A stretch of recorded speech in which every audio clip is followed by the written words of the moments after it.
प्रिय विद्यार्थियों, मैं मधु दरगढ़ आज आपको तटस्थता वक्र विश्लेषण भाग 6 के बारे में जानकारी दूंगी।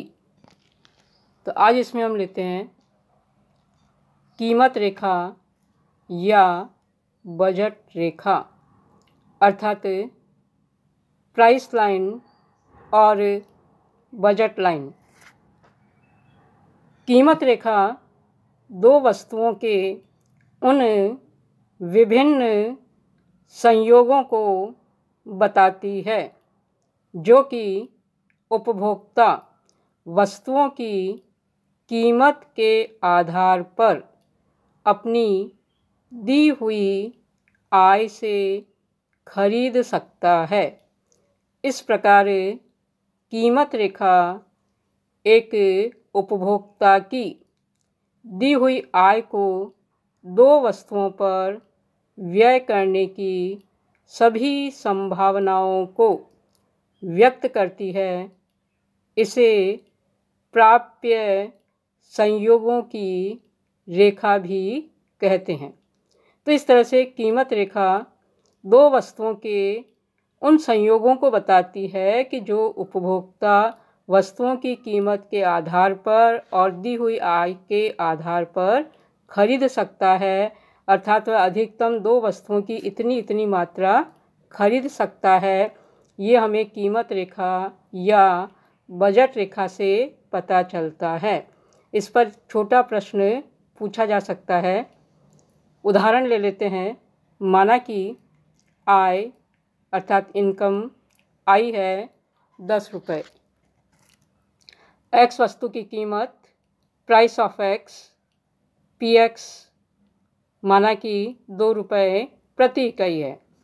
वाई वस्तु की कीमत प्राइस ऑफ वाई अर्थात पी वाई ये बराबर है 1 रुपये प्रति इकाई। ये हम मान के चल रहे हैं। अब ये डायग्राम ले लेते हैं। इस डायग्राम में एक्स अक्ष पर है एक्स वस्तु, वाई अक्ष पर है वाई वस्तु। अब आप देखिए, यदि उपभोक्ता अपनी सारी आय अर्थात 10 रुपये को केवल एक्स वस्तु पर व्यय करता है तो एक्स वस्तु की कितनी इकाइयाँ आएंगी? 5 इकाइयाँ। कैसे निकाला हमने? आय है 10, प्राइस ऑफ एक्स है 2 रुपये, 10/2 किया तो ये 5 आया है और ये है ओ बी दूरी के बराबर। तो जो ओ बी दूरी है ये हमने कैसे निकाली है? I/Px के द्वारा, अर्थात I में x वस्तु की कीमत का भाग लगाया तो हमें ओ बी दूरी प्राप्त हुई है। ठीक इसी प्रकार से हम y वस्तु के लिए निकालें। यदि उपभोक्ता अपनी सारी आय को केवल y वस्तु पर व्यय करता है और x वस्तु बिल्कुल नहीं लेता है तो आप देखिए y वस्तु की कितनी इकाइयाँ आएंगी?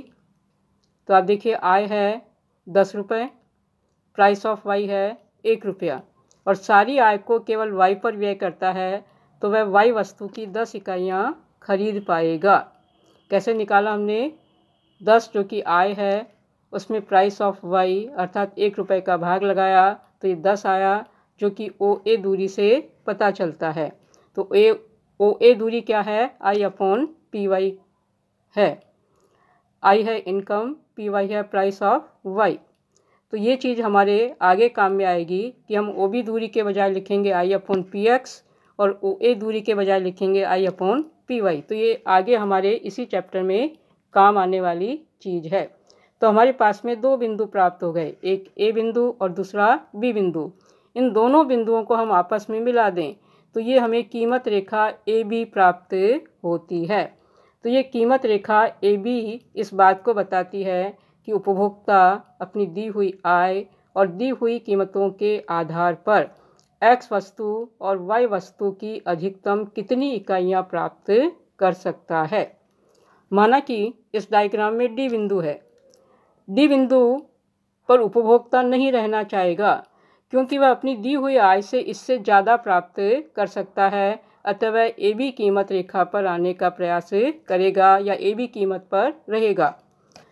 दूसरी तरफ यदि ई बिंदु लेते हैं जो कि कीमत रेखा के बाहर का बिंदु है, तो वह ई बिंदु को प्राप्त नहीं कर सकता है, क्योंकि दी हुई कीमतों के आधार पर और दी हुई आय के आधार पर वह ई बिंदु तक नहीं पहुंच पाता है। उसकी आय इतनी अधिक नहीं है।